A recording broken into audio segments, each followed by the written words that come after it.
Survival Trailer, version 8, full mix.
Merry Christmas, everyone. I am Fred Eckley, president of Ohio Bell. On behalf of the more than 21,000 Ohio Bell employees who have served you this year, I extend our special holiday greeting to you and your families. It is our sincere hope that your Christmas is joyous, that your holiday season is happy, and the new year prosperous. This hope is shared by all of us, by the operators who have become a service symbol in our business. The voice with a smile, greeting thousands of callers every day. Many will spend Christmas Day assisting you in any way they can. Our installers and repairmen join in this greeting that we bring. Visiting thousands of homes daily, they are a visible symbol of our willingness to serve. Skilled technicians like these represent the vast number of Ohio Bell people, whom you seldom see or hear. From all of them also, best wishes for a joyous holiday season. Now to celebrate the season. Let's go back through the years to 1822 and the home in old New York of Professor Clement Clark Moore, the man who wrote for his children a Christmas poem that has delighted young and old alike. 'Twas the night before Christmas.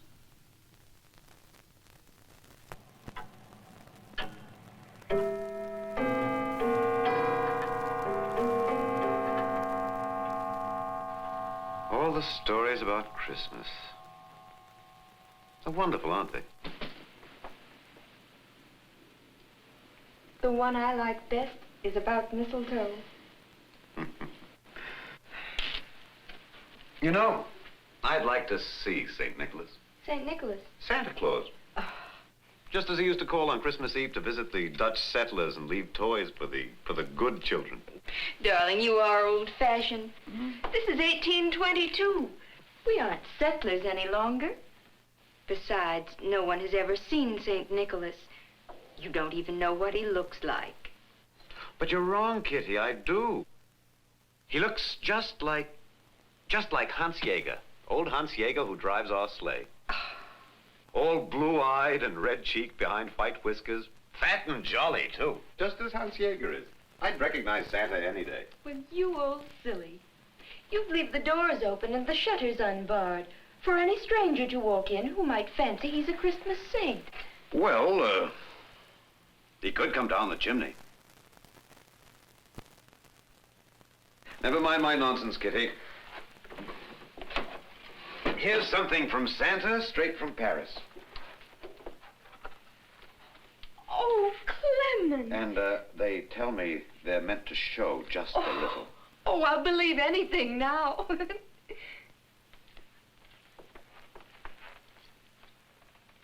There.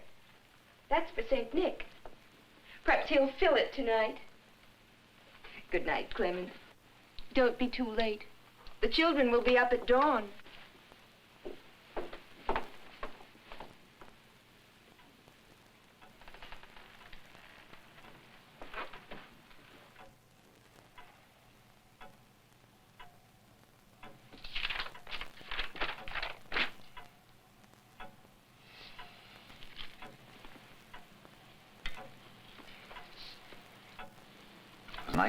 before Christmas.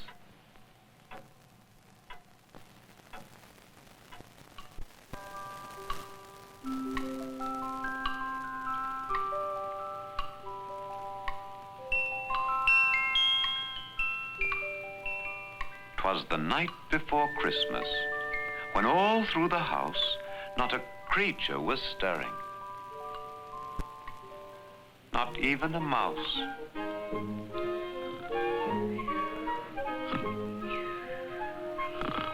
The stockings were hung by the chimney with care, in hopes that St. Nicholas soon would be there.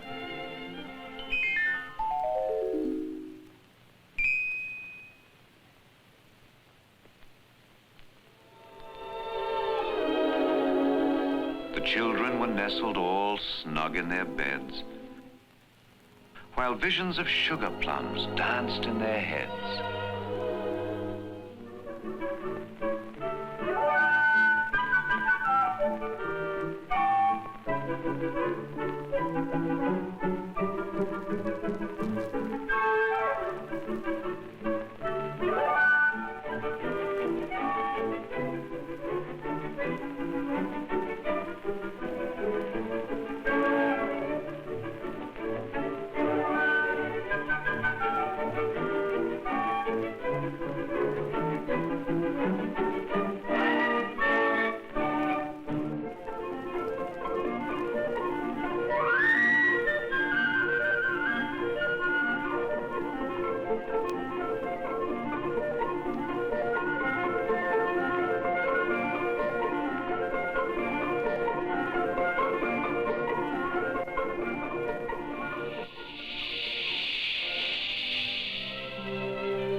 And Mamma in her kerchief and I in my cap had just settled our brains for a long winter's nap, when out on the lawn there arose such a clatter, I sprang from the bed to see what was the matter. Away to the window I flew like a flash, tore open the shutters, and threw up the sash. The moon on the breast of the new-fallen snow gave a luster of midday to objects below, when what to my wondering eyes should appear but a miniature sleigh and 8 tiny reindeer, with a little old driver so lively and quick, I knew in a moment it must be Saint Nick. More rapid than eagles his coursers they came, and he whistled and shouted and called them by name. Now Dasher, now Dancer, now Prancer and Vixen. On Comet, on Cupid, on Donner and Blitzen. To the top of the porch, to the top of the wall. Now dash away, dash away, dash away all. As dry leaves that before the wild hurricanes fly when they meet with an obstacle mount to the sky, so up to the housetop the coursers they flew, with a sleigh full of toys and St. Nicholas too. And then, in a twinkling, I heard on the roof the prancing and pawing of each little hoof. As I drew in my head and was turning around, down the chimney St. Nicholas came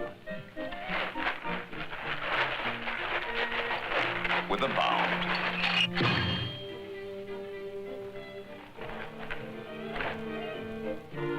He was dressed all in red from his head to his foot, and his clothes were all tarnished with ashes and soot.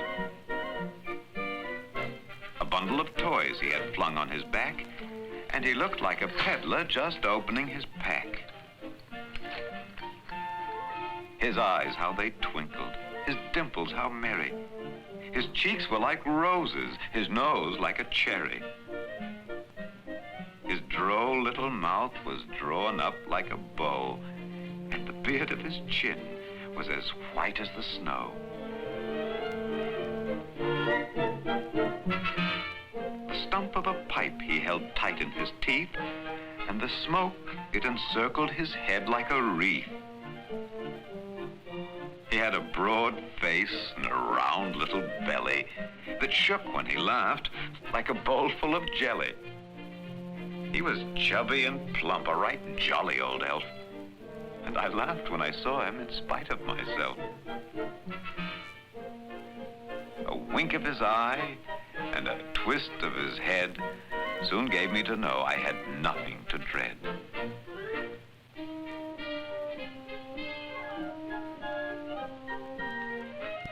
He spoke not a word, but went straight to his work and filled all the stockings.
When he'd filled all the stockings, he turned with a jerk, and laying a finger aside of his nose and giving a nod, up the chimney he rose.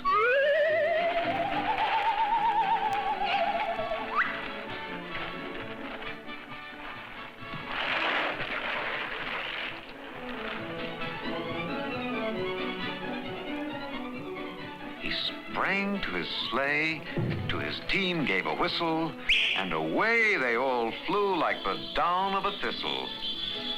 But we heard him exclaim ere he drove out of sight, "Happy Christmas to all, and to all a good night."